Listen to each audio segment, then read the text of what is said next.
I remember my platoon sergeant, literally grabbing me by the throat when I managed an action on and an ambush incorrectly. And I believed him at the time that he would me and leave me on the ground if I did that on tour. I remember having a conversation with my company commander and saying, oh, Phil, have you thought about maybe doing it like this? And he listened to me. You've got to be ready to have that humility and not be too rigid about how you want to do things. I mean, the most intelligent person in my platoon was a territorial army soldier who joined us 2 weeks before, and he used to whisper to me about stuff that needed to happen, and you have to have that sort of humility. There are senior officers in the army and the wider armed forces at the moment who will tell you to your face without irony that we will be in a conventional war in the next 3 to 5 years. When it gets nasty, people do look to you. Have the mindset that you're joining to go to war, otherwise I think your actions and your preparedness is wrong. Welcome back to the podcast, the Lessons in Leadership podcast. And today, this is a conversation I've really been looking forward to. When you look through my content, if you venture through my YouTube channel, it's very pro-military, and I am passionate about military service being really beneficial for a lot of people out there. But it's mainly training focused because that was the bulk of my experience. I want to bring you a bit more detail for what the realities of war really entails. And there's probably not many people better suited to bring this version of events to you from a junior officer perspective than my guest today. So firstly, Sam, welcome to the podcast. Thanks for giving up your time. Thanks very much. It's currently 20 to 6 in the evening, so thanks very much. I appreciate it. Do you just want to give a quick intro to yourself? Yeah, so my name's Sam Perrin. I joined the Army in 2005 after a couple of attempts, which we'll, I think, get into. I did platoon commander's battle course in early 2006, and then I was very fortunate to lead a platoon of soldiers on high intensity operations in the summer of 2007. So I had that sort of quite unique experience of having a warfighting tour as a junior officer, which is the ambition of most infantry platoon commanders. I then very quickly thereafter did special forces selection, and then spent the remainder of my career there. And in total, I did 10 years in the Army. And I'm now 12 years into a career in the private sector. I work in telecoms. Awesome. In a leadership capacity. Yes. Yeah. Fantastic. We'll probably get into how the Army set you up for success there. But there's also a link here that I just want to sort of make sure that people understand is Sam and I basically commanded the same platoon probably about 10 years apart, to be honest. I took over 2017, I think. 10 platoon, C Company, 1 Royal Anglian.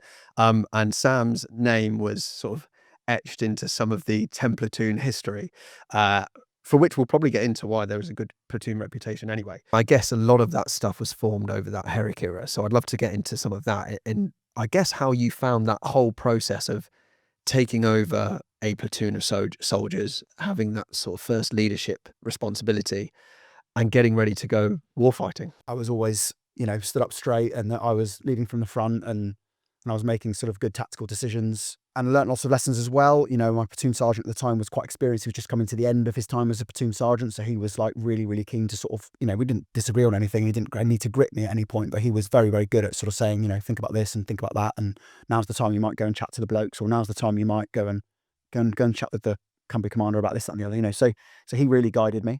I think Steve mentioned this, and my platoon sergeant mentioned this in another podcast, which is if I joined Battalion and we've been in normal regimental duty routine where the blokes are going off drinking 3 or 4 times a week and everyone's screaming out of camp at 12 o'clock on a Friday, would I have had an opportunity to ingratiate myself or prove myself? No.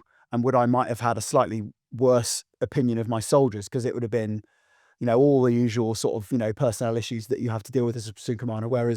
So I had a brilliant opportunity to prove myself, and they had an opportunity to show me that they were fabulous soldiers. And then you get back to camp, and of course you realise they're an absolute nightmare, in terms of their personal lives and things. But I was able to give them the benefit of the doubt because I'd seen them operate, So that was great. And then we went through, 3 or 4 major exercises. We had another 3-week exercise in Norfolk. We had big live firing packages down in.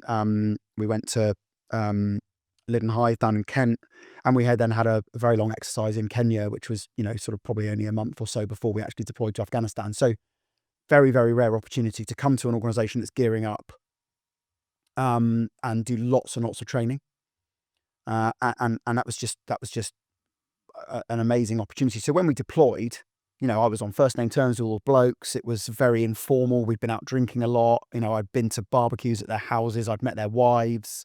I'd represented a few of them in court. Helped a couple of guys out with some credit cards and some car loans and things, and they'd got themselves in a little bit of trouble. And that was a pretty, an unbelievably privileged experience to spend, what would it have been, just over a year with my platoon before we deployed. So that was all kind of PDT focused. So the battalion knew at that point it was going to deploy on this Yeah, we operation. didn't do any adventure training. We had obviously a bit of leave here and there, but it was exercise after exercise after exercise. And everyone was there. Battle group level exercises, yeah. And just to maybe put that into perspective, so I got quite lucky in terms of sort of the modernish era. I guess it's not that modern anymore.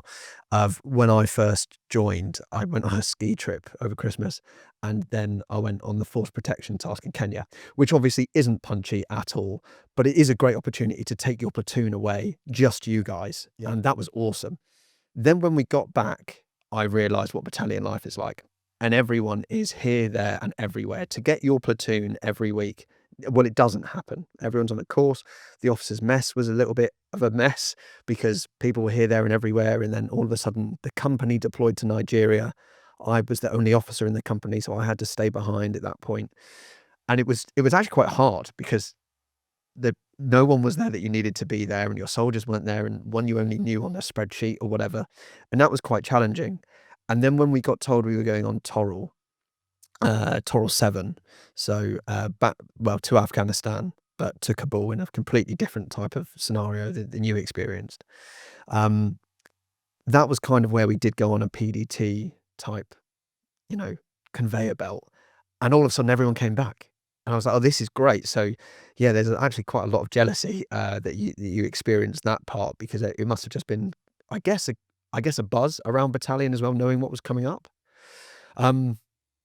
Should we jump forward to maybe actually deploying then on Herrick 6? And I don't know where you want to start with that. Yeah, I mean, I think maybe just a couple of prelims before we go into the tour. So,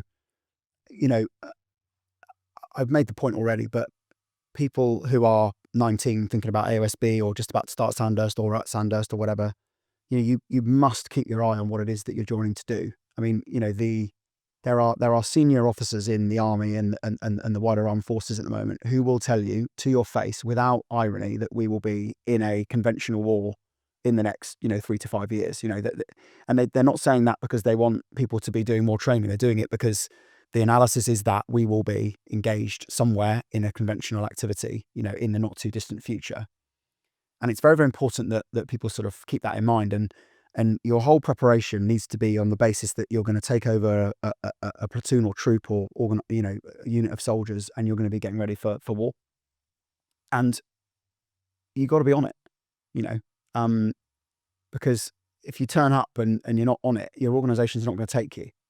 That's the other thing about there were, I would say, at least a dozen or so people who, ultimately didn't perform on exercise and got moved into different positions. Senior roles, by the way. This isn't just, someone fails a PFT and whatever, they get moved to a military transport platoon. I'm talking about senior NCOs and officers who didn't perform and got moved into different positions. And so you have to have that assumption that you're going to join, at the sort of tip of the spear.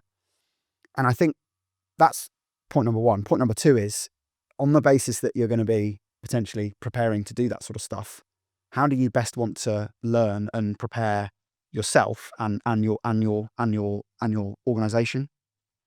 And I think there's a point about humility there. I mentioned it in terms of AOSB trying to weed out those who have false humility, or those who are sort of overly arrogant. I remember my platoon sergeant, literally grabbing me by the throat when I managed an action on an ambush incorrectly, and telling me that, and I believed him at the time, that he would me and leave me on the ground if I did that on tour. And I've remembered how to manage, a vehicle ambush. We were in vehicles at the time, and it was actions on ambush. I remember having a conversation with my company commander and saying, "Oh, Phil, have you thought about maybe doing it like this?" And he listened to me. And you've got to be ready to have that humility and not be too rigid about how you want to do things. I mean, the most intelligent person in my platoon was a territorial army soldier who joined us 2 weeks before Kenya, He was a fabulous bloke, and he used to whisper to me about stuff that needed to happen, and you have to have that sort of humility. And so have the mindset that you're joining to go to war. Otherwise, I think your actions and your preparedness is wrong. But also have the humility that you need to get ready yourself. You're not just getting your organisation ready, but you're sort of getting yourself ready. Yeah. Yeah, I think that's well, obviously it's really wise advice. There's a lot of conversations that are pinging around in my head recently that I've had where I feel like I'm quite strong on that point, especially now because, I've obviously still got friends that are serving, and I think we've switched from a phase of when I joined, we were back to prepping for a war. We didn't quite know what it is, whereas I think we're now in a phase of prepping for the war. We kind of do know what it's going to look like and how it's going to be. And I think that should be enough of a warning sign for anyone to think, okay, especially if you're going to pick an infantry unit, it's not just to say that you've been in the infantry and do, platoon commander's battle courses, because there's a part of you that wants to go and deliver that on the ground and have that challenge. Yeah, so I guess maybe going back to deploying, and I guess I'm looking at this through a lens of the sort of lessons that you learned, the relationships that you had with your NCOs. Yeah, wherever you want to start. It's a big question. There's hundreds of things, but two things that come to mind early doors. One is leading from the front is a sort of an interesting concept. So, and there's a tension now, and this is equally true in the private sector. And it's like, what is the role of a leader? Is it to be at the front? Is it to be enabling? Is it to be whatever?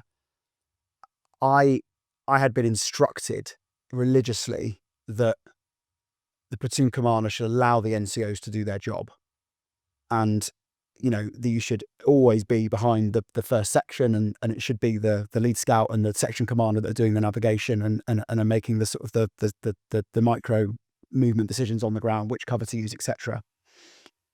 And that's how it's still taught now, right? And that is, by the way, the correct way to teach it. Turned out that actually the platoon was far more effective if I was right up the front. And it went lead scout, who's generally a guy called Ken Facal, who you should have on, brilliant bloke. Spud Ferrand, who was one section commander, and then me.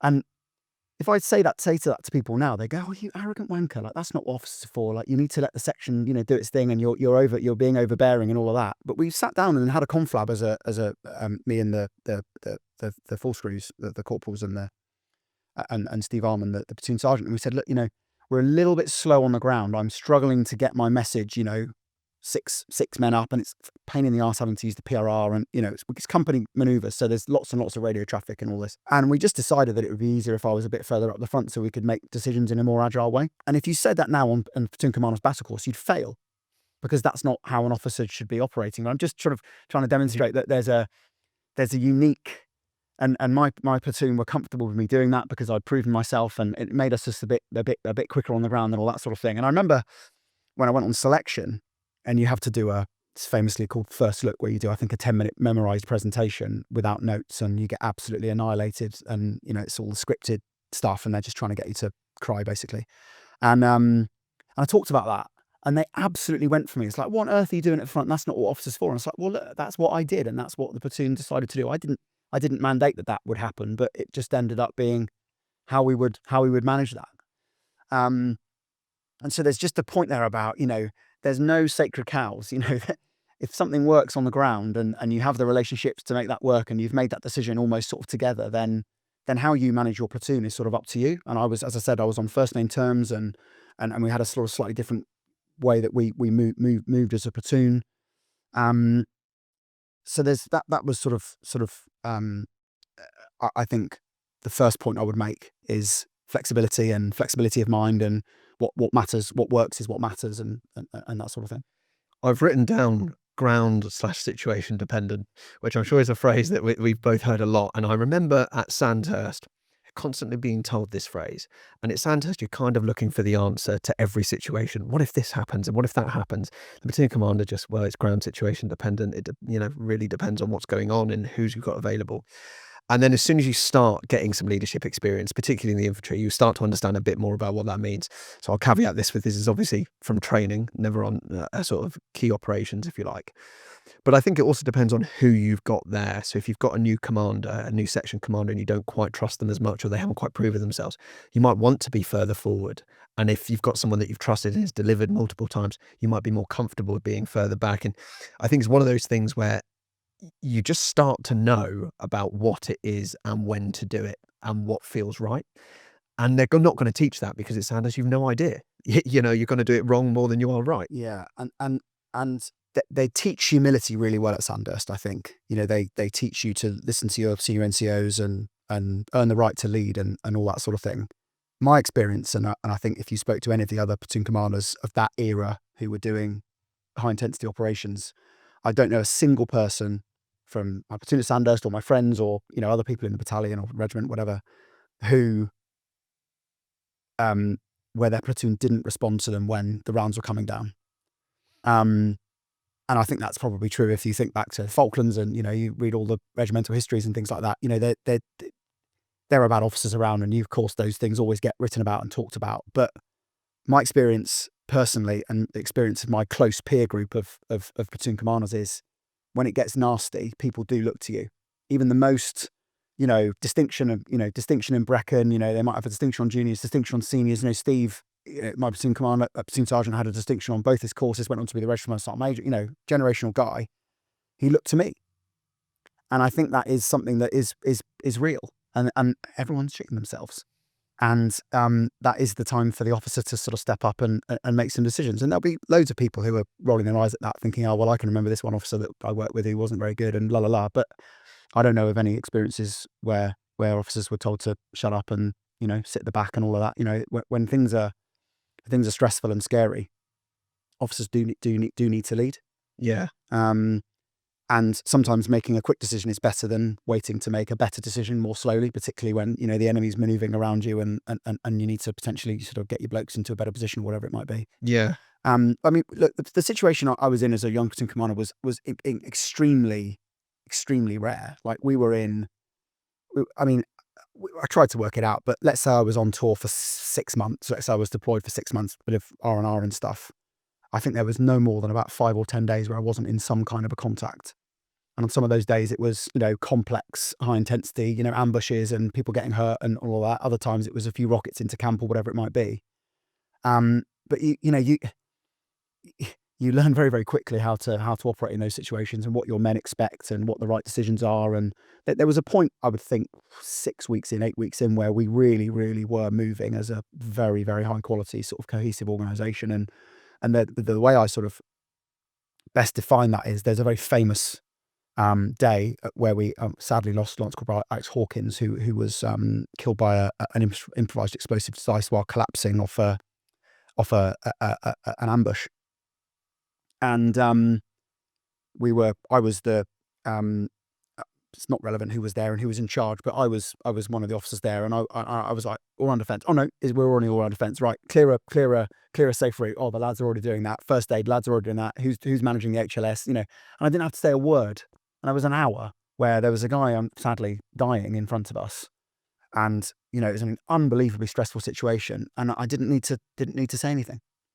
And that's a sign of a good organisation, right? That's not a sign of weak leadership on my part or a poor organisation. That's a sign of an organisation that's, you know, well led and well practiced and that trusts each other and all that sort of thing.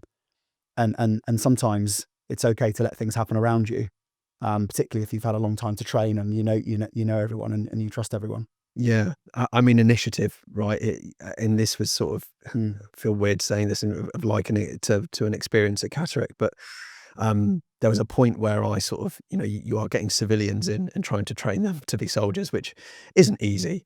And there's a point where suddenly they just start to do things that they're meant to do. They're meant to be on a knee. They're meant to look that way and not just following their section commander around in, like, they're starting to get it. Okay, we're starting to look a bit more like a platoon here. So I can only imagine what a 6-month, you know, fighting tour would have done to those skills and drills.